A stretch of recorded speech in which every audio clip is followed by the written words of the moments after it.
तो प्यारे बच्चों, आज के इस प्यारे से वीडियो के अंतर्गत हम आपके कक्षा 9वीं विज्ञान जो कि छत्तीसगढ़ बोर्ड पर आधारित है उसके एक प्यारे से चैप्टर अध्याय 11 यानी चैप्टर नंबर 11 जिसका नाम है गुरुत्वाकर्षण, जिसे हम ग्रेविटेशन कहते हैं, एकदम प्यारे तरीके से आज के इस प्यारे से वीडियो में इसे पढ़ने वाले हैं। देखिए, सबसे पहले मैं इस चैप्टर की आपको फील दूंगा, उसके बाद इस चैप्टर के एक एक टॉपिक को, इस चैप्टर के एक एक कॉन्सेप्ट को मैं एकदम सहज सरल और बिल्कुल आसान भाषा यानी बिल्कुल आपकी भाषा में इस पूरे चैप्टर को समझा दूंगा, जिसमें एक भी डाउट आपका कहीं से भी नहीं रहने पाएगा। तो आइए जल्दी से वीडियो की शुरुआत करते हैं। चैप्टर का नाम है आपका गुरुत्वाकर्षण, जिसकी अंग्रेजी होती है ग्रेविटेशन। चैप्टर का अगर मैं फील देना चाहूं आपको तो इसके लिए मैं एक कहानी सुनाता हूं आपको। सबसे पहले एक आपके थे न्यूटन अंकल। कौन थे आपके? एक वैज्ञानिक थे जिनका नाम क्या था? जिनका नाम था आपका सर आइजक न्यूटन। क्या नाम था? Sir Isaac Newton. अब न्यूटन भैया ने ना पूरी फिजिक्स की रचना की है। फिजिक्स में इन्होंने बहुत सारा कार्य किया और इन्होंने पूरी फिजिक्स की रचना की। न्यूटन भैया जो थे एक महान साइंटिस्ट थे। तो जो आपके न्यूटन भैया थे एक महान साइंटिस्ट थे। इन्होंने फिजिक्स में बहुत सारा काम किया, विज्ञान के अंदर बहुत सारा नियम दिया, बहुत सारा थ्योरी दिया, जिस थ्योरी को हम आज तक पढ़ते हैं। सपोज कीजिए ये उस टाइम महामारी का समय था, एक विशाल महामारी आई थी, इनकी पढ़ाई लिखाई सब छूट गई थी, जो भी पढ़ रहे थे सब कुछ इनका क्या हो गया था? छूट गया था। अब ये जा रहे थे कहीं, उस टाइम गाड़ी घोड़ा हुआ नहीं करता था, पैदल पैदल जा रहे थे। अब पैदल पैदल जा रहे थे तो रास्ता लंबा था, इनको रास्ते में लग गई थकान। और जब इन्हें लग गई थकान तो ये एक सेब का पेड़ था, उस सेब के पेड़ के नीचे बैठकर इन्होंने क्या करना शुरू कर दिया? इस सेब के नीचे बैठकर इन्होंने विश्राम करना शुरू कर दिया, आराम करना शुरू कर दिया। सोचा कि थोड़ा आराम कर ले तब फिर आगे का रास्ता कवर करें। इसके बाद हुआ क्या कि ये पेड़ के नीचे हमारे न्यूटन अंकल बैठे हुए थे और उसके बाद पेड़ में जो सेब था वह पका हुआ था। अब जब पेड़ में फल पक जाता है तो वह नीचे की ओर गिरता ही है। अब एक सेब यहां से टूटा और न्यूटन भैया के सर के पास गिरा धड़ाम से। अब न्यूटन ने क्या किया? सेब को उठाया और उन्होंने ऊपर देखा, नीचे देखा, दाएं देखा, बाएं देखा, कहीं उन्हें कुछ दिखाई नहीं दिया। उनके दिमाग की तुरंत बत्ती जली कि आखिर ये जो सेब है अपने आप गिर क्यों रहा है। अब देखिए, सोचिए, वहीं पे हम आप या हमारे भारतीय वैज्ञानिक होते तो क्या करते? हालांकि मैं किसी का अपमान नहीं कर रहा हूं, ये तो मजाक की बातें हैं कि अगर एक सेब गिरता तो हम आप होते तो क्या करते? हम आप होते तो क्या करते? तुरंत उठाते, खा लेते। 2 सेब गिरता तुरंत उठाते, खा लेते। 4 गिरता, 5 गिरता, अगर एक बोरा गिर जाता, जितना खाते बनता खाते, नहीं उठा करके घर ले आते, ज्यादा होता मार्केट में जाके बेच देते। कहां का फिजिक्स, कहां का साइंस। लेकिन न्यूटन ने ऐसा नहीं किया कि जब पेड़ से सेब गिरा तब इनके दिमाग की बत्ती जली कि आखिर जब चारों तरफ कोई नहीं दिख रहा है तो आखिर यह सेब गिरा तो गिरा कैसे? क्या इसको किसी ने नीचे की ओर खींचा या किसी ने ऊपर से इसको ढकेला? आखिर गिरने के लिए बल लगाना पड़ेगा ना, तब तो वह नीचे गिरा। अब यहीं से शुरुआत हुई आपके गुरुत्वाकर्षण की। यहीं से शुरुआत हुई आपके गुरुत्वाकर्षण की। अब न्यूटन ने उसी पर क्या किया? रिसर्च करना शुरू कर दिया और अंततः इस परिणाम पर पहुंचे कि आपने कभी भी देखा होगा कि जब कोई किसी भी वस्तु को आप पृथ्वी से ऊपर की ओर फेंकते हो तो वह वस्तु कहां आती है? नीचे की ओर क्या करती है? गिरती है। क्यों? क्योंकि हमारी जो धरती माता है प्रत्येक वस्तु से क्या करती हैं? अत्यंत प्यार करती हैं और वह किसी भी वस्तु को ऊपर जाने देना नहीं चाहती। इसलिए हर एक वस्तु को हमारी पृथ्वी माता नीचे की ओर खींचती है। यानी कि 100 की सीधी एक बात कि यदि कोई भी वस्तु अगर पृथ्वी तल से अगर ऊपर की ओर जाती है तो पृथ्वी एक अपने प्यार वाला बल लगा करके इस वस्तु को नीचे की ओर क्या करती हैं? खींचती हैं। जिस बल को हम कहते हैं गुरुत्वाकर्षण बल, जिसे हम क्या कहते हैं? गुरुत्वाकर्षण बल कहते हैं, ग्रेविटेशनल फोर्स कहते हैं। यानी कि हमारी धरती माता जिस बल से किसी भी वस्तु को अपनी ओर खींचती है उसे हम क्या कहते हैं, गुरुत्वाकर्षण बल कहते हैं। आपके चैप्टर की जो फर्स्ट हेडिंग है वह क्या है, गुरुत्वाकर्षण की अवधारणा। गुरुत्वाकर्षण की अवधारणा क्या है? सबसे पहले यह था जब न्यूटन भैया ने इसके बारे में चर्चा करना शुरू किया, इसके बारे में अध्ययन करना शुरू किया और इसके अध्ययन के काफी हद तक जब पहुंचे तो इन्होंने बहुत सारी चीजें वहां से ज्ञात की। सबसे पहला चीज कि जो आपका यह ग्रेविटेशनल फोर्स है ना, गुरुत्वाकर्षण बल है ना, यह केवल पृथ्वी नहीं लगाती। पहले जब शुरू में यह हुआ तो हाँ, उस टाइम यह पता चला कि केवल पृथ्वी जो है हर एक चीज को, हर एक पदार्थ को, हर एक ग्रह को अपनी ओर क्या करती है, हर एक पिंड को अपनी ओर क्या करती है, एक ताकत के साथ, एक बल के साथ क्या करती है, खींचती है, जिस बल को हम क्या कहते हैं, गुरुत्वाकर्षण बल कहते हैं।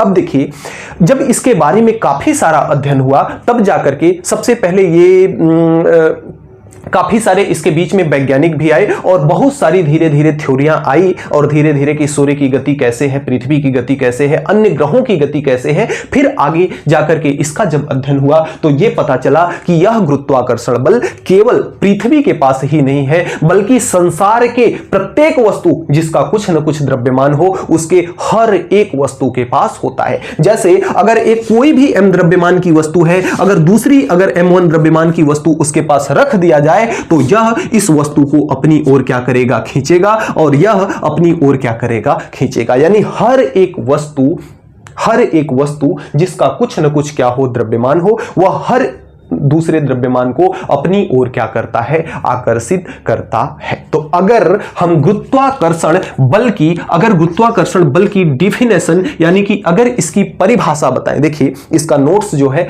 जैसे ही बन जाएगा आपको वो डिस्क्रिप्शन के माध्यम से आपके को जानकारी दे दी जाएगी। इसका नोट्स आप परचेज कर लेंगे और यहां पे जो भी आपका टॉपिक्स है उस टॉपिक को मैं एकदम अच्छे तरह से आपको एक्सप्लेन कर देता हूं। अगर आप नोट्स नहीं भी लेते हो तो पेन और कॉपी लेकर के बैठो और हर एक बताई हुई चीजों को, वीडियो को रोक रोक करके चीजों को आप लिखते जाइए और जो चीज आपको लगे कि अभी आपको क्लास के अंदर याद कर लेना चाहिए उस चीज को कमेंट बॉक्स में तुरंत से लिख दीजिए। हर एक छोटी छोटी परिभाषाओं को कमेंट बॉक्स में लिखा कीजिए ताकि अगर एक बार कमेंट बॉक्स में आप लिख देते हैं तो वह चीजें हमेशा के लिए आपको याद हो जाती हैं। हम बात कर रहे थे गुरुत्वाकर्षण बल की परिभाषा की। तो गुरुत्वाकर्षण बल की परिभाषा क्या है कि इस पूरे ब्रह्मांड के अंदर हर एक दो द्रव्यमानों के मध्य लगने वाला आकर्षण बल, ध्यान रखिएगा कि यह जो गुरुत्वाकर्षण बल है यह हमेशा आकर्षण बल ही है, प्रतिकर्षण बल नहीं है। यानी हमेशा एक दूसरी वस्तु को अपनी ओर खींचेगा, धक्का नहीं देगा। यानी कि यह जो गुरुत्वाकर्षण बल है यह क्या है, आकर्षण बल है। तो किसी भी पूरे ब्रह्मांड के अंदर किसी दो द्रव्यमानों के मध्य लगने वाले आकर्षण बल को हम क्या कहते हैं, गुरुत्वाकर्षण बल कहते हैं। किन्हीं भी दो द्रव्यमानों के मध्य लगने वाले आकर्षण बल को हम क्या कहते हैं, गुरुत्वाकर्षण बल कहते हैं। अब आपकी जो दूसरी हेडिंग है वह है गुरुत्वाकर्षण के सार्वत्रिक नियम। हमारा जो टॉपिक है वह है गुरुत्वाकर्षण के सार्वत्रिक नियम। देखिए अभी हमने गुरुत्वाकर्षण बल के बारे में पढ़ा कि इस पूरे ब्रह्मांड की प्रत्येक वस्तु दूसरे वस्तु को अपनी ओर आकर्षित करती है। तो कोई भी वस्तु किसी दूसरे वस्तु को जिस बल के द्वारा अपनी ओर आकर्षित करती है उस बल को हम क्या कहते हैं, गुरुत्वाकर्षण बल। जैसे पृथ्वी किसी भी वस्तु को जब हम ऊपर की ओर फेंकते हैं तो वह नीचे आती है। तो भाई पृथ्वी भी एक प्रकार की वस्तु है, पृथ्वी का भी कुछ न कुछ द्रव्यमान है ना, भार है ना, और जिस वस्तु को हम फेंक रहे हैं उसका भी कुछ न कुछ क्या है, भार है। तो दो भार वाली वस्तुएं एक दूसरे को क्या करती हैं, जिस बल से अपनी ओर आकर्षित करती हैं उसे हम कहते हैं गुरुत्वाकर्षण बल। इसके साथ जुड़ा हुआ है सार्वत्रिक। सार्वत्रिक का मतलब यह होता है कि पूरे यूनिवर्स के लिए यह जो बल का मान है वह एकदम नियत है, समान है। यानी कि जो बल अभी आप यहां पे पढ़ने वाले हो वह बल ब्रह्मांड की प्रत्येक वस्तु पर लागू होता है। अब देखो, न्यूटन के अनुसार, न्यूटन भैया के सर पे जो आपका सेब गिरा, उसके अनुसार उन्होंने जब उसका प्रयोग किया, उसका प्रेक्षण किया जब अपने प्रयोगशाला में, तो उन्होंने क्या निष्कर्ष निकाला? इनके अनुसार दो वस्तुओं के मध्य, किसी भी दो वस्तुओं के मध्य लगने वाला आकर्षण बल यानी कि खींचने वाला बल उनके द्रव्यमानों के यानी उनके भारों के गुणनफल के, भारों के गुणा के क्या होता है? अनुक्रमानुपाती, तथा उनके बीच की दूरी के व्युत्क्रमानुपाती होता है। ये चीज आपको समझ में नहीं आई होगी, हमें पता है। देखिए, एक द्रव्यमान आपका ये है जिसका द्रव्यमान आपका m1 है, दूसरी वस्तु आपकी ये है जिसका द्रव्यमान क्या है? m2 है। इनके दोनों के बीच की दूरी क्या है? r है। न्यूटन भैया का नियम यह कहता है कि संसार की प्रत्येक वस्तु अपनी ओर दूसरे वस्तु को क्या करती है? खींचती है। तो यह जो आपका खींचती है, खींचने का मतलब आकर्षण बल, तो इस आकर्षण बल के लिए इन्होंने एक संबंध दिया, जिस संबंध में इन्होंने बताया कि जो इन दोनों वस्तुओं पर लगने वाला आकर्षण बल है, खिंचाव बल है, तो बल को डिनोट करते हैं हम F से। वह क्या होता है? अनुक्रमानुपाती होता है। अनुक्रमानुपाती का चिन्ह ऐसे बनाते हैं। तो बल अनुक्रमानुपाती होता है किसके? द्रव्यमानों के गुणनफल के। इसका द्रव्यमान m1 है, इसका द्रव्यमान m2 है, तो ये आपका हो जाएगा m1 इंटू m2। जो लगने वाला आकर्षण बल है द्रव्यमानों के गुणनफल के अनुक्रमानुपाती होता है। अनुक्रमानुपाती का मतलब यह है कि अगर इसको बढ़ाया जाएगा तो यह भी बढ़ेगा, इसको घटाया जाएगा तो यह भी घटेगा, यानी कि जिस रूप में इसमें परिवर्तन होगा उसी रूप में इसमें भी परिवर्तन होगा। दूसरे क्रम में इन्होंने क्या कहा कि अनुक्रमानुपाती तथा उनके बीच की दूरी के वर्ग के, यहां एक बात छूट गई है, दूरी के वर्ग के व्युत्क्रमानुपाती होता है। दूरी कितनी है? इनके बीच की दूरी r है, यानी कि ये जो लगने वाला बल इनके द्रव्यमानों के गुणनफल के अनुक्रमानुपाती या समानुपाती तो होता है, लेकिन एक बात और है कि यह जो आपका बल है वह व्युत्क्रमानुपाती होता है। किसके? दूरी के वर्ग के व्युत्क्रमानुपाती होता है। व्युत्क्रमानुपाती का मतलब उल्टा का मतलब एक के बट्टे में दूरी कितनी है? r है, तो दूरी के वर्ग का मतलब इसका स्क्वायर। तो जो लगने वाला बल है द्रव्यमानों के गुणनफल के अनुक्रमानुपाती, इस चीज को बस आप समझिएगा। ये चिन्ह जो है इसे हम कहते हैं अनुक्रमानुपाती। क्या कहते हैं? अनुक्रमानुपाती। और अगर चीजें उल्टा में लिखी हो तो इसको कहते हैं हम व्युत्क्रमानुपाती। क्या कहते हैं? व्युत्क्रमानुपाती। अनुक्रमानुपाती का मतलब क्या होता है? व्युत्क्रमानुपाती का मतलब क्या होता है? अनुक्रमानुपाती का मतलब होता है जब चीज ऊपर सीधे सीधे लिखी हो तो उसका मतलब यह होता है कि इसको बढ़ाया जाएगा तो ये बढ़ेगा, इसको घटाया जाएगा तो ये घटेगा, इसको बढ़ाया जाएगा तो ये बढ़ेगा, इसको घटाया जाएगा तो ये घटेगा, यानी जिस हिसाब से इसमें परिवर्तन होगा उसी हिसाब से इसमें भी परिवर्तन होगा। व्युत्क्रमानुपाती यानी उल्टा का मतलब क्या होता है? उल्टा का मतलब यह होता है कि अगर इसको बढ़ाया जाएगा तो ये घटेगा, अगर इसको घटाया जाएगा तो ये बढ़ेगा, यानी उल्टा होगा। उल्टा का मतलब उल्टा, और जब सीधा होगा तो इसको बढ़ाने पर वह भी बढ़ेगा। अब देखो, दूरी बढ़ेगी तो बल का मान घटेगा, दूरी बढ़ेगी बल का मान घटेगा, संबंध उल्टा है, इसको बढ़ाने पर यह घटेगा। अगर इनके बीच की दूरी को बढ़ाया जाता है तो लगने वाला आकर्षण बल घटेगा।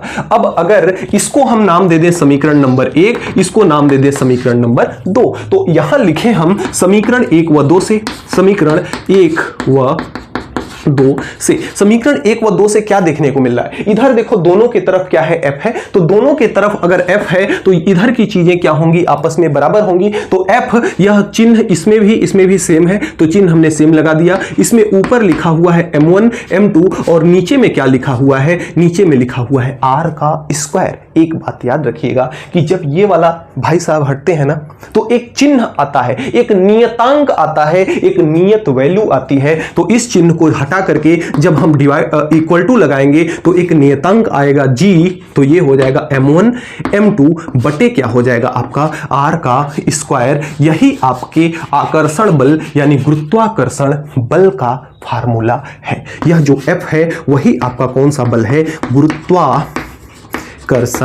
यही आपका F जो है वही गुरुत्वाकर्षण आपका बल है। और ये जो जी आपका आया ना, यह क्या है, अनुक्रमानुपाती नियतांक, अनुक्रमानुपाती नियतांक, जिसे हम क्या कहते हैं, ये जो अनुक्रमानुपाती नियतांक है ना, यह पूरे ब्रह्मांड के लिए इसका मान सेम होता है, नियत होता है, फिक्स होता है, बदलता नहीं है। इसलिए इसे हम कहते हैं सार्वत्रिक, क्या कहते हैं,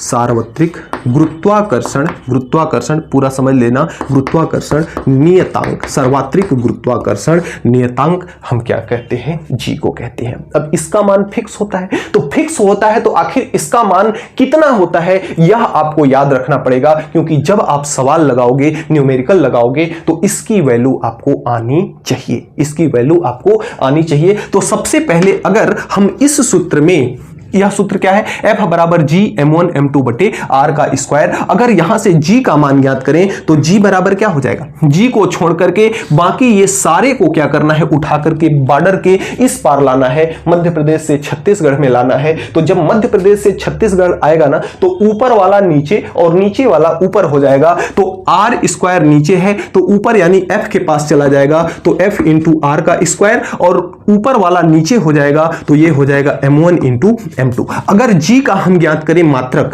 G का हम क्या ज्ञात करें, मात्रक, कि आखिर G को मापेंगे कैसे, G को मापेंगे कैसे, तो इसका मात्रक ज्ञात करने के लिए बल इंटू दूरी का स्क्वायर इंटू द्रव्यमान देख लेते हैं, इसको कैसे मापा जाता है। बल को किस में मापा जाता है, बल को मापा जाता है न्यूटन में, बल को किस में मापा जाता है, न्यूटन में। दूरी को किस में मापा जाता है, मीटर में, तो ये दूरी का स्क्वायर है तो मीटर का स्क्वायर हो जाएगा।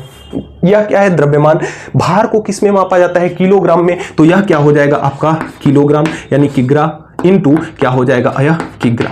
अब देखो यह किग्रा इंटू किग्रा, किग्रा का स्क्वायर, तो ऊपर में आपका है न्यूटन इंटू मीटर का स्क्वायर, न्यूटन इंटू मीटर का स्क्वायर, डिवाइड बाई यह क्या हो जाएगा आपका, डिवाइड बाई यह हो जाएगा आपका किग्रा का स्क्वायर। इसको शॉर्ट फॉर्म में जो जी का मात्रक है उसको हम लिखेंगे, शॉर्ट फॉर्म में लिखेंगे, न्यूटन को हम एन से डिनोट करते हैं, मीटर को हम एम से करते हैं, तो मीटर का स्क्वायर तो एम का स्क्वायर हो जाएगा, बाई केजी को, किग्रा को हम केजी से डिनोट करते हैं, तो केजी का स्क्वायर, यही आपका हो जाएगा जी का मात्रक, यही आपका क्या हो जाएगा, जी का मात्रक। अगर हम यहां से जी के मान की बात करें तो जी का जो मान है, जी का जो मान है वह कितना होता है, 6.67 into 10 to the power minus का 11। अब इसके साथ मात्रक लिखा जाएगा न्यूटन इंटू मीटर स्क्वायर और प्रति केजी का स्क्वायर, यही इसका क्या हो जाएगा, यही इसका हो जाएगा मान। तो इस प्रकार से हम न्यूटन के गुरुत्वाकर्षण के सार्वत्रिक नियम को समझ सकते हैं। उम्मीद करते हैं आपको समझ में आया होगा। न्यूटन भैया ने कुल मिलाकर के इस निष्कर्ष पे पहुंचा कि अगर दो वस्तुएं हैं तो उनके मध्य लगने वाला जो आकर्षण बल है वह उनके द्रव्यमानों के गुणनफल के अनुक्रमानुपाती और उनके बीच की दूरी के वर्ग के व्युत्क्रमानुपाती होता है। जिसके हिसाब से न्यूटन भैया के इस समीकरण के हिसाब से हमारे पास संबंध ये बन जाता है कि द्रव्यमानों के गुणनफल के अनुक्रमानुपाती, इनके बीच की दूरी के वर्ग के व्युत्क्रमानुपाती। इन दोनों समीकरणों से हमें एक समीकरण प्राप्त होता है जिससे हमको क्या प्राप्त होता है, गुरुत्वाकर्षण बल का फार्मूला। अब इस गुरुत्वाकर्षण बल के फार्मूला में एक आपकी नई बीमारी है जी, जिसे हम कहते हैं अनुक्रमानुपाती नियतांक या न्यूटन भैया का सार्वत्रिक गुरुत्वाकर्षण नियतांक। अब ये जो था उस टाइम न्यूटन भैया ने इसका मान ये जो निकला ये ज्ञात नहीं किया। उसके बाद एक वैज्ञानिक आए जिनका नाम था कैवेंडिश। क्या नाम था? कैवेंडिश, जिन्होंने सन 1797 ईस्वी में इसका मान का परिकलन किया, जिसमें बताया कि इसका मान कितना होता है 6.67 into 10 to the power minus का 11 न्यूटन मीटर स्क्वायर प्रति केजी का स्क्वायर। तो इस प्रकार से हम न्यूटन भैया के गुरुत्वाकर्षण, सार्वत्रिक गुरुत्वाकर्षण के नियम को समझ सकते हैं। अब आपके मन में यह सवाल आता होगा कि सर आपने न्यूटन भैया के सर्वात्रिक गुरुत्वाकर्षण का नियम तो हमें बता दिया, अब इस पे एक मस्त सा प्यारा सा सवाल बता दो सर, ताकि हमें यह पता चल जाए कि आखिर ये जो हमने सर्वात्रिक गुरुत्वाकर्षण बल का जो नियम पढ़ा, F बराबर G m1 m2 बटे r का स्क्वायर, इस नियम का उपयोग हम कहां पे और किस लिए करते हैं, ये चीज आपको आ जाए। इसके लिए आपका उदाहरण नंबर 1 आपके बुक में, जो कि आपके पृष्ठ संख्या 166 पे दिया हुआ है, कहता है कि सूर्य का द्रव्यमान 2 इंटू 10 टू द पावर कितना है, 30 kg है। सूर्य यानी कि m1 यानी कि दिया हुआ है। कभी भी फिजिक्स का या विज्ञान का सवाल जब करेंगे तो हम वहां पे लिखते हैं दिया है, सॉल्यूशन डाल करके हम लिखते हैं कि दिया है। दिया क्या है, m1 बराबर दिया हुआ है आपका 2 इंटू 10 टू द पावर 30, तो दिया हुआ है 2 इंटू 10 टू द पावर कितना, 30 kg। और पृथ्वी का द्रव्यमान m2 यानी कि कितना दिया हुआ है, पृथ्वी का द्रव्यमान यानी कि दिया हुआ है 6 into 10 to the power 24 kg। और कह रहा है कि यदि पृथ्वी तथा सूर्य के बीच की जो औसत दूरी है वह 1.5 into 10 to the power 10 to the power 11 metre हो, यानी कि जो r का मान दिया हुआ है वह कितना दिया है, 1.5 इंटू 10 टू द पावर कितना दिया हुआ है, 11 मीटर दिया हुआ है। किस में दिया है, मीटर में दिया हुआ है। अच्छी बात है। और आपसे पूछ रहा है कि सूर्य तथा पृथ्वी पर लगाए गए बल की आपको क्या करना है, गणना करनी है। पृथ्वी द्वारा सूर्य पर लगाए गए बल का मान क्या होगा, यानी कि आपसे F का मान क्या कर रहा है, पूछ रहा है। F का मान पूछ रहा है, जिसके लिए आपको सूत्र पता है। आपको पता है कि F बराबर होता है G m1 m2 बटे क्या होता है, r का स्क्वायर। इसके अलावा G का आपको मान पता है कितना होता है, 6.67 इंटू 10 टू द पावर कितना होता है, 10 टू द पावर कितना होता है, -11। 6 into 6.67 into 10 to the power कितना होता है, -11 होता है। और इसका मात्रक न्यूटन इंटू मीटर स्क्वायर बटे केजी का स्क्वायर अभी हमने पढ़ा। अब सारे मान आपको पता हो गए हैं, बस आपको इस सूत्र में खटाखट रख देना है, F का मान आपको पता हो जाएगा। F का मान याद करने के लिए G का मान कितना है, G का मान है 6.67 into 10 to the power -11 into m1 का मान कितना दे रहा है, m1 का मान है 2 इंटू 10 टू द पावर कितना, 30, 10 टू द पावर 30। m2 का मान कितना दिया हुआ है, m2 का मान दिया हुआ है 6 into 10 to the power, 6 into 10 to the power कितना दिया हुआ है, 24 डिवाइड बाई इसके बीच की दूरी का स्क्वायर है, तो इसका मान कितना दिया हुआ है, 1.5 इंटू 10 टू द पावर कितना दिया है, 10 टू द पावर कितना दिया है, 11। अब इसका क्या हो जाएगा, आपका स्क्वायर। अब अगर यहां से इसको हम हल करें तो F का मान देखिए, सबसे पहले ये 2 है और ये 6 है, तो ये आपका हो जाएगा 6.67 इंटू 6 दूना कितना हो गया, 12। तो इंटू में आपका कितना आ गया, 12 आ गया। अब इसके अलावा इंटू 10 के पावर -11 है, 10 के पावर 30 है, 10 के पावर 24 है। अगर बेस बराबर हो, आधार अगर बराबर हो तो घातें जुड़ जाती हैं। इसका भी बेस 10 है, इसका भी बेस 10 है, इसका भी बेस 10 है। तो जब बेस बराबर हो, आधार बराबर हो तो घातें जुड़ जाती हैं चिन्ह के सहित। तो ये आपका -11 है और ये प्लस का कितना है, 30 है, और ये प्लस का कितना है, 24 है। डिवाइड बाई इसका स्क्वायर करना है तो 15, 1.5 है तो इसको 15 अभी फिलहाल समझिए। 15 का स्क्वायर होता है 225, 15 का स्क्वायर कितना होता है, 225। तो 1.5 है, एक अंक पे दशमलव है, स्क्वायर किए हैं तो 2 अंक पे क्या लगा देंगे, यहां पे हम दशमलव लगा देंगे। दूसरी बात, इंटू 10 टू द पावर 11 का जब स्क्वायर होगा तो 11 दूना क्या हो जाएगा आपका, 22। 11 दूना क्या हो जाएगा, 22। अगर आपका 10 के पावर 2 और इसके पावर 2 है तो यहां 10, 2 इंटू क्या हो जाता है, 2 हो जाता है। और यदि इसमें देखें हम यहां पे, तो अगर 10 के पावर 10 प्लस 10 के पावर अगर 11 है, दोनों का बेस बराबर है, तो 10 के पावर 10 प्लस 11 यानी कि 10 के पावर कितना हो जाता है, 21 जुड़ जाता है। बेस बराबर हो तो घातें जुड़ जाती हैं, और यदि यहां पे इस प्रकार का हो तो घातों का आपस में गुणा होता है। तो यहां पे देखो, ये आपका 2 में 11 का गुणा होगा तो हो जाएगा 22। अब इस 10 को अगर ऊपर ले जाते हैं तो यहां से F बराबर 6.67 into 12 into 10 to the power कितना हो गया, 11 में से 24 घटेगा, 30 में हम 11 को घटाएंगे तो कितना आ जाएगा आपका, 30 में जाने दीजिए, 24 में घटाते हैं तो 4 में से 1 गया 3 और 2 में से 1 गया 1, यानी 13 बचा। 13 में जब 30 को जोड़ देंगे, 13 में जब 30 को जोड़ देंगे तो कितना हो जाएगा 10 टू द पावर 43 हो जाएगा।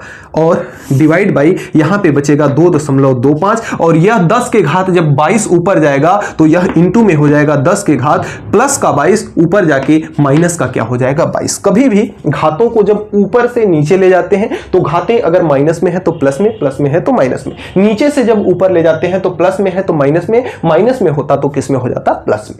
तो यहां से f का जो मान आएगा, f का मान कितना आ जाएगा, यह कितना है 6.67 इंटू 12 और इंटू 43 में से 22 निकलेगा, 43 में से 22 निकलेगा तो यह कितना हो जाएगा 10 टू द पावर 21, कितना हो जाएगा 10 टू द पावर प्लस का 21 और डिवाइड बाई कितना हो जाएगा 2.25। और इसका जब इसको मल्टीप्लाई करके हम इसमें भाग करते हैं और बल है तो यह न्यूटन में लिखा जाएगा। तो मल्टीप्लाई करके जब इसका भाग करते हैं तो मल्टीप्लाई करने के बाद आता है 35.57 इंटू 10 टू पावर 21 न्यूटन बल लगता है।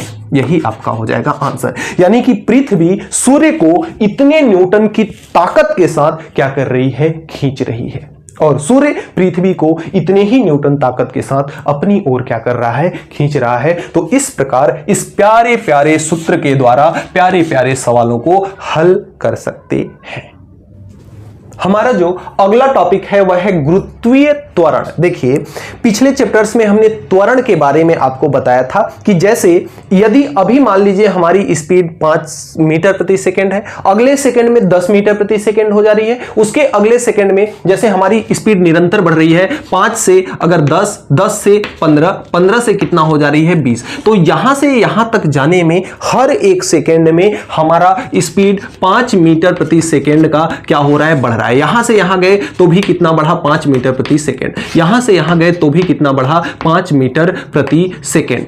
अब देखिए जो वेग में परिवर्तन, पहले वेग हमारा 5 था, फिर 10 हुआ, फिर 15 हुआ, फिर 20 हुआ, यानी वेग में परिवर्तन जो है, वेग में परिवर्तन की दर को ही हम क्या कहते हैं, त्वरण कहते हैं। अब इसी प्रकार से एक होता है आपका फ्री फॉल, जिसे हम कहते हैं मुक्त पतन। फ्री फॉल यानी जिसे हम क्या कहते हैं, मुक्त पतन कहते हैं। सपोज कीजिए, खुद से इमेजिन कीजिए कि यदि किसी वस्तु को यहां से आप छोड़ते हैं, ऊपर से यदि किसी वस्तु को आप छोड़ते हैं तो वह जैसे जैसे वस्तु पृथ्वी की तरफ आती है उसका जो वेग है वह क्या होता है, बढ़ता जाता है, यानी उसके वेग में परिवर्तन होता है। तो वेग में परिवर्तन को ही हम क्या कहते हैं, त्वरण कहते हैं। वेग में परिवर्तन को ही हम क्या कहते हैं, त्वरण कहते हैं। अब देखो जब किसी भी वस्तु को हम क्या करते हैं, स्वतंत्रता पूर्वक छोड़ देते हैं, किसी भी वस्तु को स्वतंत्र पूर्वक क्या करते हैं, छोड़ देते हैं। जैसे मान लीजिए इस चाक को हमें क्या करना है, यहां से छोड़ना है, तो जैसे ही हम यहां से चाक को छोड़ेंगे,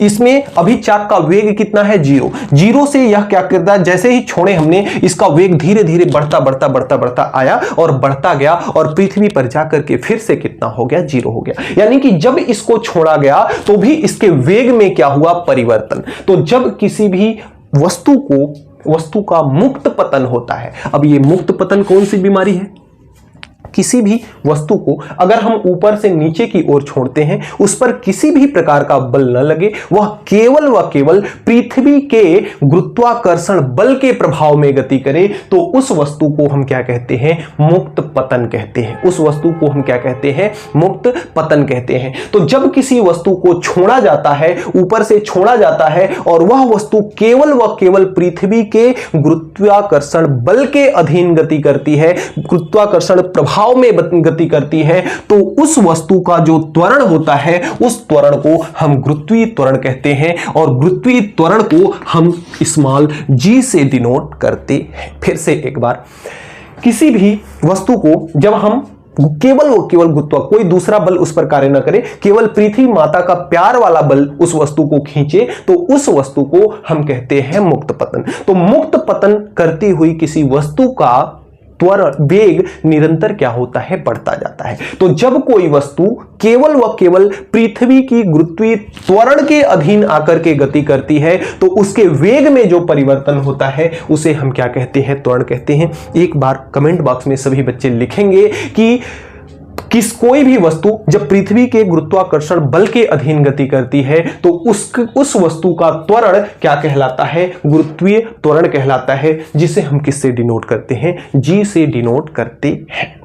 अब इस g का मान आइए ज्ञात करते हैं कि आखिर g का मान कैसे ज्ञात करते हैं। इसके पहले हमारे पास एक कैप्सूल था, एक क्या था, कैप्सूल था। जैसे हमारे पास पहले कैप्सूल क्या मिला, कैप्सूल मिला F बराबर Gm1 M2 बटे क्या मिला था, R का स्क्वायर।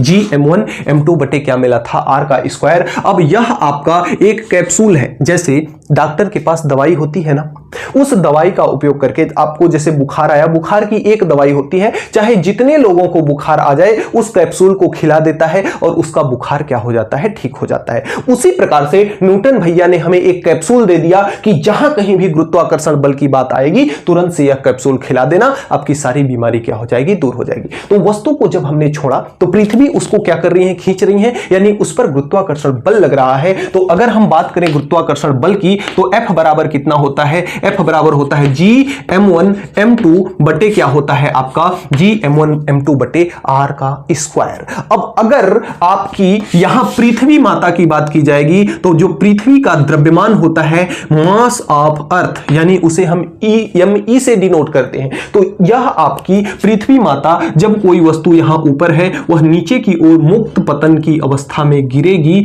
इसका द्रव्यमान क्या है, m। तो यहां पे देखिए पहला द्रव्यमान me है और दूसरा द्रव्यमान m है। तो इसी बल को अगर हम इस पृथ्वी के संदर्भ में लिखते हैं तो F बराबर क्या होता है, Gm1 के जगह पे क्या हो जाएगा, पृथ्वी का द्रव्यमान me, और साथ में इस वस्तु का द्रव्यमान कितना हो जाएगा, इस वस्तु का द्रव्यमान कितना हो जाएगा, m। इस वस्तु का द्रव्यमान कितना हो जाएगा आपका m। अब मान लो यह पृथ्वी की सतह पर है वस्तु, और पृथ्वी की सतह से इसकी जो त्रिज्या है, पृथ्वी की त्रिज्या को हम किससे डिनोट करते हैं, re से, यानी re त्रिज्या, रेडियस ऑफ अर्थ, RE से डिनोट करते हैं। तो इसकी त्रिज्या कितनी है, RE है। तो MEM बटे क्या हो जाएगा, दूरी का स्क्वायर। तो अगर यह पिंड यहां ना होकर के पृथ्वी के तल पर है तो इसके बीच की दूरी कितनी हो जाएगी, RE। तो इस R का स्क्वायर है तो RE का क्या हो जाएगा, स्क्वायर। इसको चुपचाप समीकरण नंबर क्या नाम दे दो, 1। दूसरी बात, ये जो वस्तु है इसका द्रव्यमान है m, इसका द्रव्यमान क्या है, m। न्यूटन के गति का दूसरा नियम, न्यूटन के गति का द्वितीय नियम हमने आपको पढ़ाया है। अगर आपने नहीं देखा है तो बल वाला चैप्टर जाकर के हमारा जरूर देखें, एकदम लॉजिक के साथ सब कुछ आपको समझाया गया है। न्यूटन के गति का दूसरा नियम जो है वह क्या है, F बराबर ma, जहां पे m क्या है, द्रव्यमान, a क्या है, त्वरण। लेकिन जब वस्तु ऊपर से नीचे की ओर गति करती है तो हमने आपको बताया कि उस पे जो त्वरण काम करता है वह गुरुत्वीय त्वरण होता है, जिसे हम g से डिनोट करते हैं। तो यहां पे a के जगह पे क्या हो जाएगा, यहां पे a के जगह पे क्या हो जाएगा आपका mg हो जाएगा। इसको समीकरण नंबर क्या नाम दे दीजिए, 2। अब समीकरण 1 और 2 को देखिए क्या कुछ चमक रहा है।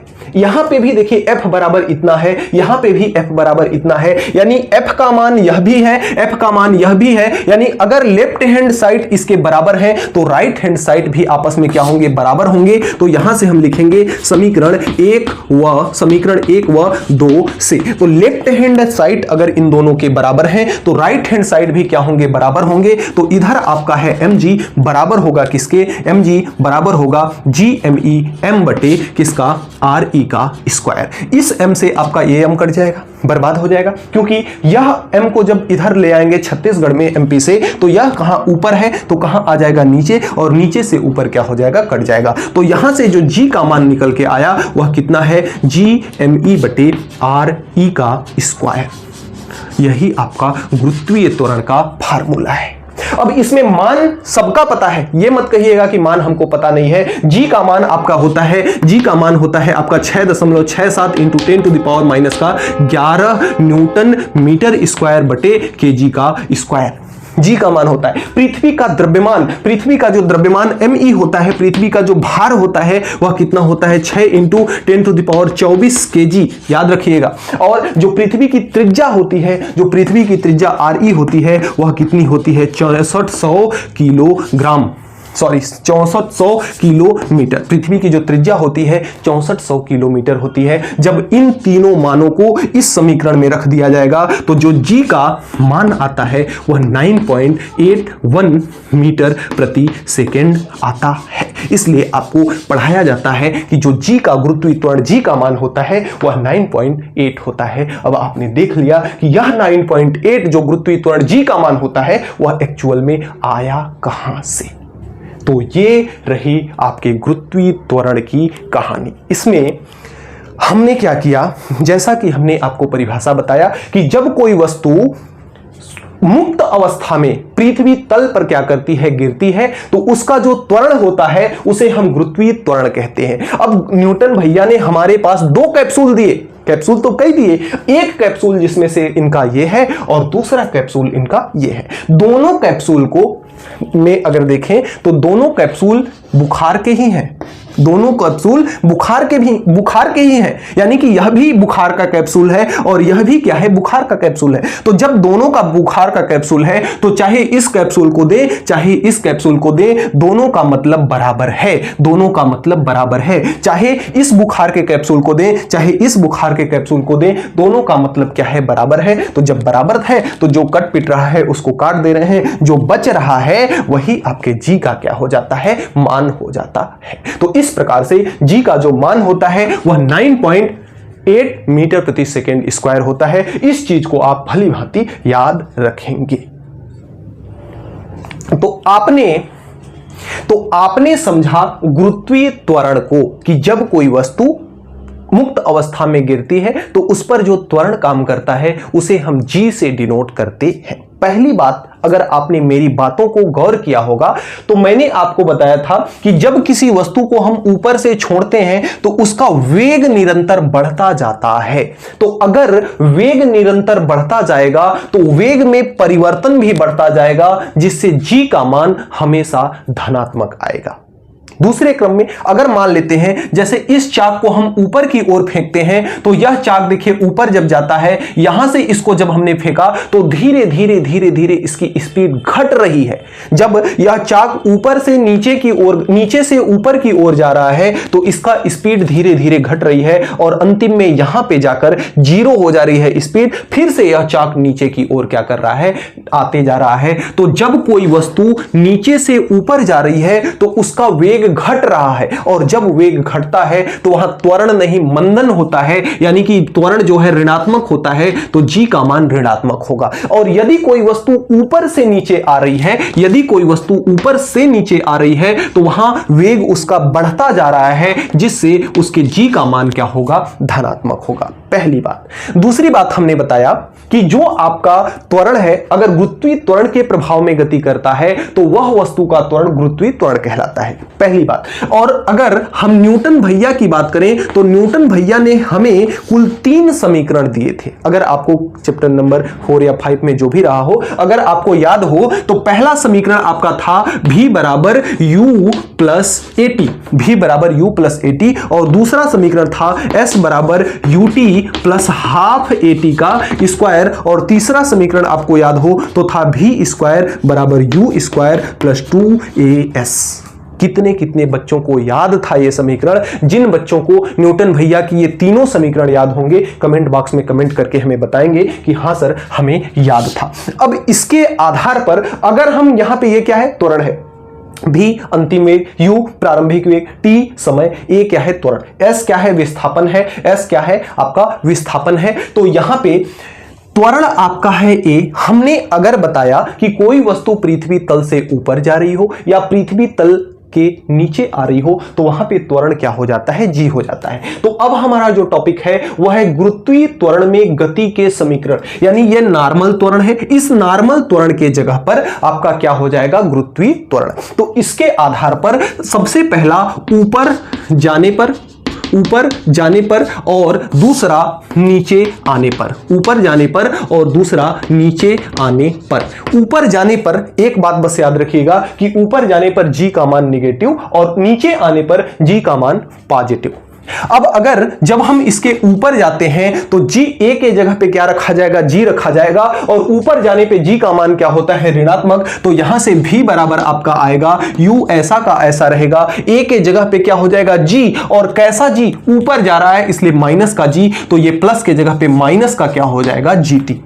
इसी प्रकार से ऊपर जा रहा है तो इस समीकरण में s बराबर क्या हो जाएगा आपका, u ऐसा ही रहेगा, t ऐसा ही रहेगा, प्लस प्लस आपका यहां पे अगर ये आपका प्लस है तो ये अगर हम लिखें 1/2, ए के जगह पे लिखना होगा माइनस का जी टी, तो ये माइनस इस प्लस को क्या कर देगा, माइनस कर देगा। तो यहां से इसका मान s बराबर कितना आएगा, U T plus U T, ये माइनस इस प्लस को माइनस कर देगा, तो माइनस हाफ जी टी का ये जी टी का क्या था, स्क्वायर था, तो हाफ जी टी का क्या हो जाएगा, स्क्वायर। अगर इस समीकरण की बात करें तो यहां पे भी ही रहेगा बराबर यू ही रहेगा प्लस 2as, ए के जगह पे अगर जी रखें वो भी ऊपर जा रहा है इसलिए माइनस का जी, तो ये प्लस माइनस कर देगा 2GS। ये आपके हो गए गति के समीकरण। अगर यही नीचे जाने की बात करें तो नीचे जाने की जब बात किया जाएगा तो ये सारे जी किस में होंगे, प्लस में। तो u भी बराबर आपका भी बराबर u तो ऐसा ही रहेगा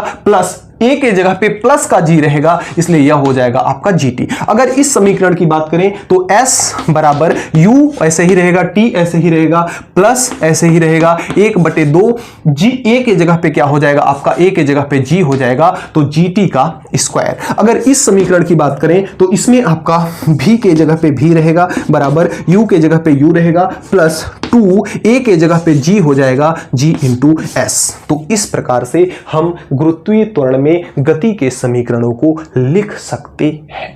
अब एक इसी पर आधारित आइए एक प्यारा सा सवाल करते हैं, उसके बाद हम चलेंगे नेक्स्ट टॉपिक की ओर। अब आपने गति के समीकरणों को जो जी के रूप में पढ़ा, उसके अनुप्रयोग हेतु हम आपके उदाहरण नंबर 2 को लेते हैं, जो कि कहता है कि 20 मीटर ऊंची चोटी से एक पत्थर क्या किया जाता है, जोड़ा जाता है। यानी इसकी ऊंचाई जो दिया हुआ है, इसकी ऊंचाई h का मान कितना दिया हुआ है, ऊंचाई बराबर दिया हुआ है आपका 20 मीटर चोटी से एक पत्थर को क्या किया जाता है, जोड़ा जाता है। पृथ्वी की सतह पर पहुंचने से पहले उसका वेग क्या होगा, यानी कि आपको भी का मान इसमें क्या किया गया है, पूछा गया है। अगले क्रम में कहता है कि पत्थर के पृथ्वी पर पहुंचने में लगे समय की आपको क्या करना है, गणना करनी है। यानी टी के मान की आपको क्या करनी है, इसमें गणना करनी है। जिसमें से बोल रहा है कि जो जी का मान आपको लेना है, जी का मान आपको कितना लेना है, 10 मीटर प्रति सेकेंड। 10 मीटर प्रति। देखिए सवाल को समझिएगा, कह रहा है कि 20 मीटर ऊंची चोटी। अब ये जो 20 मीटर ऊंची चोटी है ना, जो ऊंचाई को हमने प्रदर्शित किया है ना, इसको हम एस से डिनोट करते हैं। ऊंचाई या विस्थापन सेम है। अगर मान लीजिए जैसे 20 मीटर की अगर ये चोटी है तो यहां पृथ्वी तल से इस चोटी का जो विस्थापन है उसे एस से भी हम डिनोट कर सकते हैं या इसकी ऊंचाई भी कह सकते हैं। दूसरी बात कहता है कि एक पत्थर को क्या किया जाता है, जोड़ा जाता है। तो जब पत्थर को जोड़ा जाता है यानी पत्थर उस समय रुका हुआ है, यानी उसका जो प्रारंभिक वेग u है उसका मान कितना है, 0 है। अब यहां से सबसे पहले आपको किसका मान निकालना पड़ेगा, t का मान निकालना पड़ेगा, क्योंकि अगर आप इस समीकरण को लें तो इसमें v का मान आपको निकालना है तो u और t का मान निकालना पड़ेगा। u का मान तो है ही, t का मान निकालना पड़ेगा। तो चाहे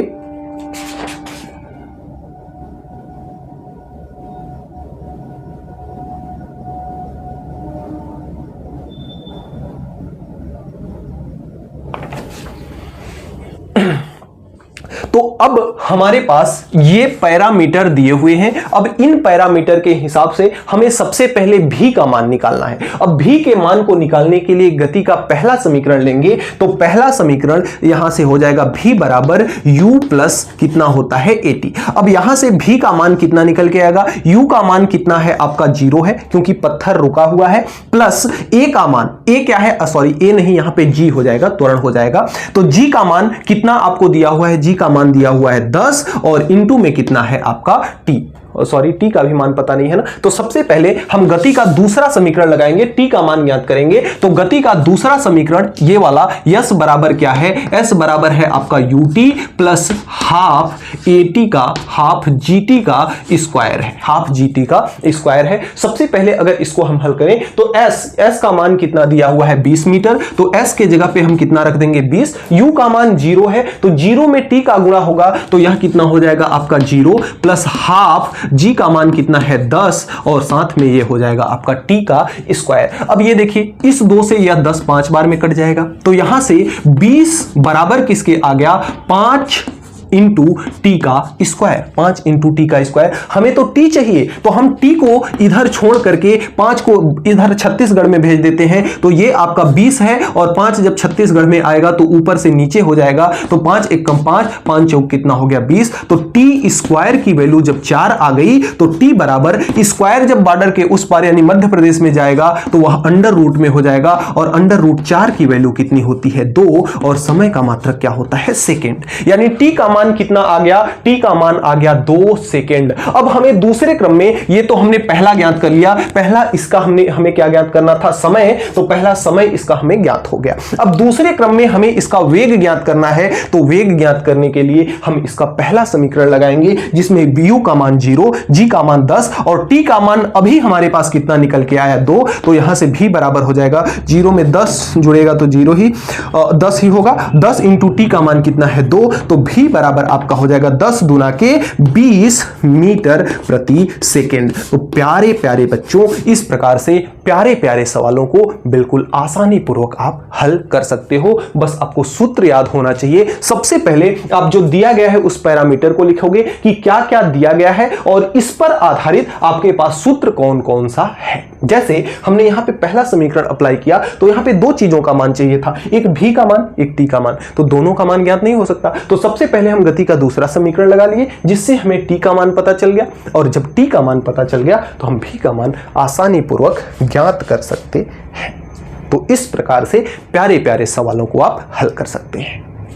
आपका अगला जो टॉपिक है वह है द्रव्यमान एवं भार। देखिए ऐसे तो द्रव्यमान और भार जनरली तौर पर देखा जाए तो दोनों एक ही चीजें होते हैं, लेकिन अगर फिजिक्स की खूबसूरती में जाकर के देखें तो द्रव्यमान और भार दोनों अलग अलग चीजें होती हैं, यानी मास, द्रव्यमान की अंग्रेजी क्या होती है मास और भार की अंग्रेजी होती है वेट। तो अगर हम बात करें द्रव्यमान की, अगर हम बात किसकी करें द्रव्यमान की करें, तो किसी भी वस्तु के अंदर जितनी पदार्थ की मात्रा होती है उसे हम क्या कहते हैं, उसे हम कहते हैं द्रव्यमान। तो द्रव्यमान हम किसे कहते हैं, वस्तु में पदार्थ की मात्रा, वस्तु में पदार्थ की मात्रा कि कोई पदार्थ उस वस्तु में कितनी मात्रा में है यह क्या प्रदर्शित करता है, यह द्रव्यमान को प्रदर्शित करता है। द्रव्यमान को हम किसमें नापते हैं, द्रव्यमान को हम मापते हैं केजी में। लेकिन अगर यहीं पे हम भार की बात करें तो भार क्या होता है, जैसे अगर आप तराजू पे बैठते हो, यानी तराजू पर जो इलेक्ट्रॉनिक कांटा होता है उस पर जब आप खड़े होते हो तो आपका भार बताता है, क्या बताता है आपका भार। अब वहां पे भार क्या है, तराजू के द्वारा, तराजू पर आपके द्वारा कितना बल लगाया गया है, तराजू पर आपके द्वारा कितना बल लगाया गया है यह दर्शाता है तराजू और उसे कहते हैं हम भार, उसे हम क्या कहते हैं भार। तो किसी वस्तु को पृथ्वी कितने आकर्षण बल के साथ उसे खींच रही है वह क्या कहलाता है, उसका भार कहलाता है। तो भार क्या है, पृथ्वी द्वारा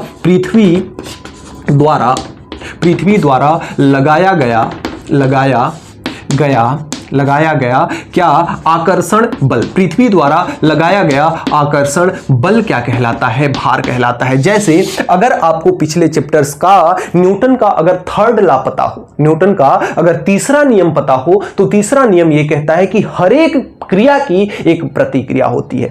हम पृथ्वी पर चल क्यों पाते हैं, क्योंकि हम जितनी मात्रा में हमारे पैर पृथ्वी के ऊपर बल लगाते हैं ठीक उतनी ही मात्रा में पृथ्वी हमारे ऊपर भी बल लगाती है, जिस जिससे हम आसानी पूर्वक पृथ्वी पर चल पाते हैं। तो ठीक उसी प्रकार से अगर जो वस्तु जितनी पृथ्वी पर बल लगाती है, जो वस्तु जैसे मैं हूं, मैं उस तराजू पर जितना ही बल लगाया उतना ही ठीक बल तराजू हमारे ऊपर लगाया। अगर नहीं लगाता तो क्या होता? अगर तराजू हमारे ऊपर उतना ही बल नहीं लगाता तो जैसे ही हम पैर रखते हमारे पैर तराजू के अंदर घुसते जाते। अगर तराजू हमारे ऊपर ज्यादा बल लगा देता तो हमारे पैर क्या हो जाते? पीछे की ओर हम क्या हो जाते? गिर जाते। लेकिन ऐसा नहीं होता। तो तराजू पर हम जितना बल लगाते हैं उतना ही तराजू हमारे ऊपर बल लगाता है। तो मान लो हम उन्हें उस पर 5 किलो का बल लगाया, हमारे भार ने, हमारे वेट ने उस पर 5 न्यूटन का बल लगाया, 5 केजी का बल लगाया, यानी 5 किलो का बल लगाया, तो तराजू ने भी 5 किलो के बराबर बल लगाया। तो इसलिए हमें उसमें रीडिंग दिखती है कितना? 5 केजी। तो न्यूटन का तीसरा नियम, पृथ्वी द्वारा लगाया गया आकर्षण बल। और इसके अगर मापन की बात करें तो इसका मापन किस में किया जाएगा? चूंकि यह बल है तो इसका मापन किस में किया जाएगा? न्यूटन में किया जाएगा। अगली हेडिंग जो है, अगली हेडिंग है आपका गुरुत्वीय केंद्र। अगली हेडिंग क्या है आपकी? गुरुत्वीय केंद्र। गुरुत्वीय केंद्र यानी कि centre of gravity. Centre of gravity. Centre of gravity यानी गुरुत्व केंद्र। गुरुत्व केंद्र किसे कहते हैं? गुरुत्व केंद्र किसी भी वस्तु का वह बिंदु होता है। गुरुत्व केंद्र किसी भी वस्तु का वह बिंदु होता है, यानी कि यह क्या है? वह बिंदु है, वह बिंदु है जहां किसी वस्तु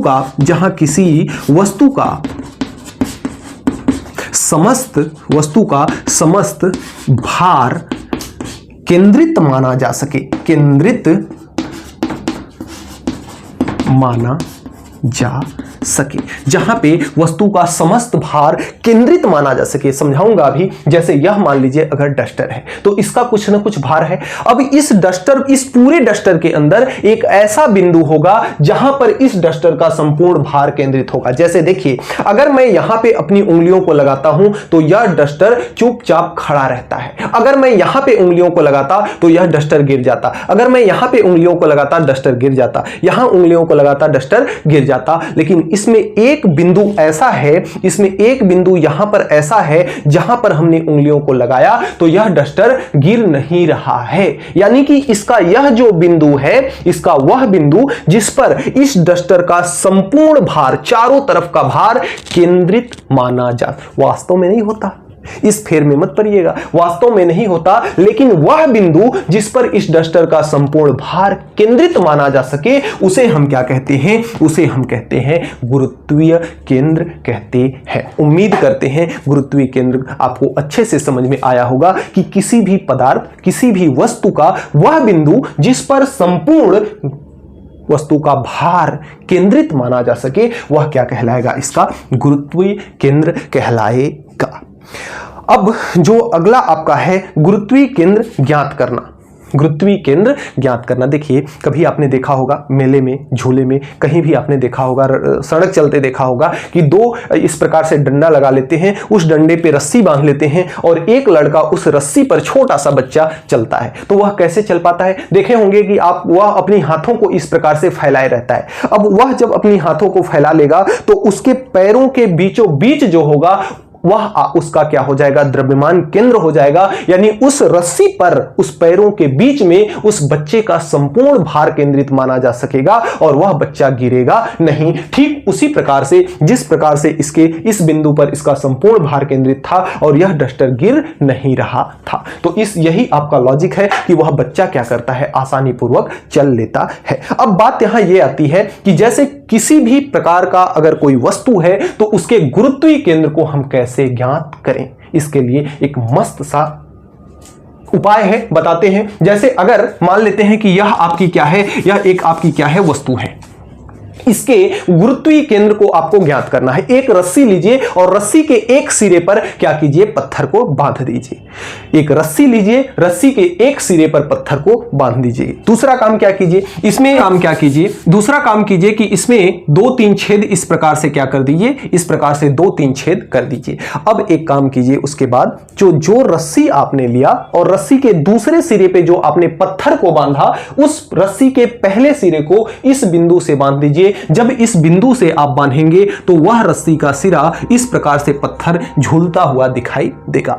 और अगर इसमें आप बांधते हैं रस्सी को, तो इस कागज को जब आप फ्री करेंगे ना, जैसे एक एग्जांपल आपको बताता हूं, जैसे ये आपका एक कागज है, तो जब यहां पे जैसे ये होल दिख रहा है, इसको जब आप ऐसे रस्सी के सहारे लटकाएंगे तो रस्सी आपकी ऐसे सीधी सीधी लटकती हुई दिखेगी, यानी रस्सी आपकी ऐसे सीधी सीधी लटकती दिखेगी। और जब आप इसको इस प्रकार से पकड़ेंगे तो रस्सी इस प्रकार से लटकती हुई दिखाई देगी, यानी तब यह रस्सी, पत्थर वाली रस्सी इस प्रकार से लटकती दिखाई देगी। और जब आप इसको इस सिरे को पकड़ लेंगे तो जैसे ये सिरा ऊपर था, अगर नीचे वाले सिरे को पकड़ लिए तो ये ऊपर वाला सिरा नीचे आ जाएगा, तो ऊपर वाला सिरा जब नीचे आ जाएगा तो यह इस प्रकार से कुछ पत्थर वाली रस्सी दिखेगी। और जब इसमें करेंगे तो जैसे आपने ये पत्ता ऐसे था, इसको जब इधर पकड़ लेंगे तो ये ऊपर वाला सिरा इधर आ जाएगा, तो ये रस्सी आपकी इस प्रकार से लटकेगी। अब ये जो आपकी कटान बिंदु प्राप्त हुई है, यह जो आपकी कटान बिंदु प्राप्त हुई है, वही आपका सेंटर ऑफ ग्रेविटेशन है, यानी कि यही आपका क्या है, गुरुत्व केंद्र है। यही आपका क्या है, गुरुत्व केंद्र है। किसी भी कागज के चक्ठी को लीजिए और उसमें 3-4 होल इस प्रकार से कर लीजिए। एक रस्सी लीजिए, जिस रस्सी के दूसरे सिरे पर पत्थर को बांध दीजिए। अब इस रस्सी के प्रत्येक होल में ले जाकर के रस्सी को लटकाइए कागज के साथ। वह रस्सी जहां पे झूलेगी उस पे एक निशान इस प्रकार से लाइन खींच करके बनाते जाइए। जब लाइन खींच करके इस पे बनाते जाएंगे आप, तो वे सभी लाइनें एक दूसरे को जहां पर काटेंगी, वही इसका क्या कहलाएगा, वही इसका कहलाएगा सेंटर ऑफ ग्रेविटेशन, यानी कि गुरुत्व केंद्र कहलाएगा। तो इस प्रकार से आपका यह जो चैप्टर है यह समाप्त होता है। इसमें अब आगे कोई टॉपिक रह नहीं गया है। 2-4 सवाल इसके जो हैं, सवाल को अपने से करने का प्रयास कीजिएगा, और यदि नहीं आता है तो हमें कमेंट बॉक्स में कमेंट करके जरूर बताइएगा। मैं सारे सवालों को आपको हल करा दूंगा। तो बहुत सारे बच्चों का कमेंट रहा था कि सर गुरुत्वाकर्षण पढ़ाइए, गुरुत्वाकर्षण पढ़ाइए, पर डे कंटिन्यू बच्चे कमेंट कर रहे थे। तो इसलिए मैंने सोचा कि चलिए क्यों ना आपके गुरुत्वाकर्षण चैप्टर को एकदम से बिल्कुल हलवा बना दिया जाए। हर एक टॉपिक को हमने एकदम अच्छे से देसी भाषा में समझाने का आपको पूरा प्रयास किया है। यदि कहीं पे किसी भी प्रकार का अगर कोई डाउट रह जाता है तो आप कमेंट बॉक्स में कमेंट कर सकते हैं। जहां पे वीडियो की भाषा समझ में आपको ना आए, वीडियो को रोक करके फिर से वीडियो को एक बार चला लें। उम्मीद करते हैं सारी भाषा आपको समझ में आ जाएगी। दूसरी बात, इसका नोट्स तैयार किया जा रहा है। जैसे तैयार होगा इस वीडियो के डिस्क्रिप्शन बॉक्स में आपको प्रोवाइड करा दिया जाएगा। और यदि आप नोट्स नहीं भी परचेज करना चाहते हैं, क्योंकि थोड़ा सा उसके लिए फीस रखी जाती है, ताकि हमारा जो सेटअप है, हमारी जो व्यवस्थाएं हैं वह सुचारू रूप से चल सकें और हम आपके लिए इसी प्रकार का कंटेंट दे सकें। तो कोई जरूरी नहीं है कि आप नोट्स लें। हर एक चीजें आपको विधिवत ढंग से यहाँ समझाई गई हैं, विधिवत ढंग से बताई गई हैं। यदि आप पेन और कॉपी लेकर के बैठोगे, हर एक चीजों को नोट करते हुए चलोगे, तो बिल्कुल आपका नोट्स पूरी तरह से कंप्लीट हो जाएगा। तो मिलते हैं नेक्स्ट वीडियो में नेक्स्ट टॉपिक के साथ नेक्स्ट डे। तब तक के लिए बाय बाय।